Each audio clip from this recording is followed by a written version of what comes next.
اگه شما هم هنوز فلش یا هاردتون روی کامپیوتر یا لپتاپتون شناسایی نمیشه، پس این ویدیو مخصوص شماست.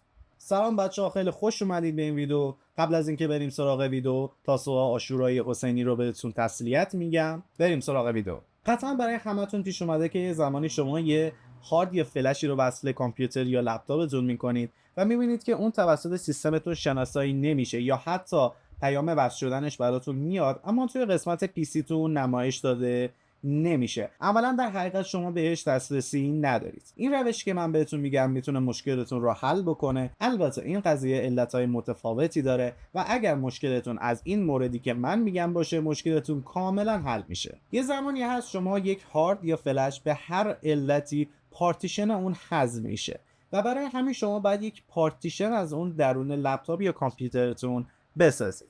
برای این کار من میام از قسمت سرچ میکنم create and format hard disk partition. این گزینه رو باز میکنم.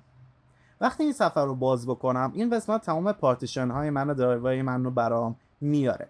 حالا اگر که من یک فلش یا هاردی رو متصل کرده باشم و علت نخوندن اون و تشخیص ندادن اون از این موردی که من بهتون گفتم باشه، اینجا قطعا یه گزینه جلو اینا یا توی این قسمت و اینجا هم براتون نمایش داده میشه unlocated میزنه. به فرض من یک فلش 8 گیگ رو متصل میکنم و وقتی فلش 8 گیگ رو متصل کردم، اتفاقی که میفته اینه که شاید اونجا توی دیسک پی سی هیچ تشخیصی برای من نده، ولی اینجا ممکنه یه unlocated برای من آورده باشه و وقتی unlocated برای من آورده باشه، کافیه که من روش کلیک راست بکنم و این دفعه وقتی روی unlocated کلیک راست بکنم، بعد روی create volume بزنم که اولین گزینه هستش. شما وقتی روی create volume بزنید، اتفاقی که میفته اینه که میاد یک پارتیشن به اسم اون فلش یا هارد برای شما میسازه و از اون به بعد وقتی پارتیشن برای ساخته شده باشه، هر بار که واسه لپتاپ یا کامپیوترتون بکنید به راحتی تشخیص داده میشه. البته بازم بهتون میگم دلایل خیلی مختلفی میتونه داشته باشه.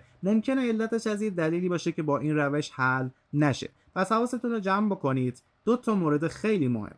اول از همه این که مطمئن بشید اون آنلوکیتدی که اضافه شده حجمش هم اندازه با همون حجم فلشتون هست. دومین مورد هم این که اینو بدونید که هرچی اطلاعات روش دارید پاک شده. برای همین وقت شما ایجاد یک پارتیشن بکنید، اگه هیچ اطلاعاتی روش نیست و یک فلش خام رو به شما تحویل میده. و یه موضوع دیگه این که ممکنه اگر که به فرض من این فلش رو روی لپتاپ خودم اومدم یه پارتیشن برای ساختم، این احتمال وجود داره که اگر من همون فلش رو وصل یه کامپیوتر دیگه بکنم، اون موقع دوباره مجبور باشم براش پارتیشن بسازم. البته احتمال هم وجود داره که من اگر این کار رو انجام بدم روی تمام سیستما عمل کنه، ولی بازم میگم اگر که این اتفاق رخ داد که روی لپتاپ خودتون همیشه تشخیص داده میشد ولی روی کامپیوتر یا لپتاپ دیگه تشخیص داده نشد، شما باید همونجا هم همین مراحل رو تکرار بکنید. من چون الان فلش یا هارد بر این اساس ندارم و نمیخوام درایوام هم یه آنلوکیتد ازش بسازم چون اطلاعات زیادی روش دارم و بکاپ نگرفتم، نمیتونم آنلوکیتد رو الان براتون نشون بدم.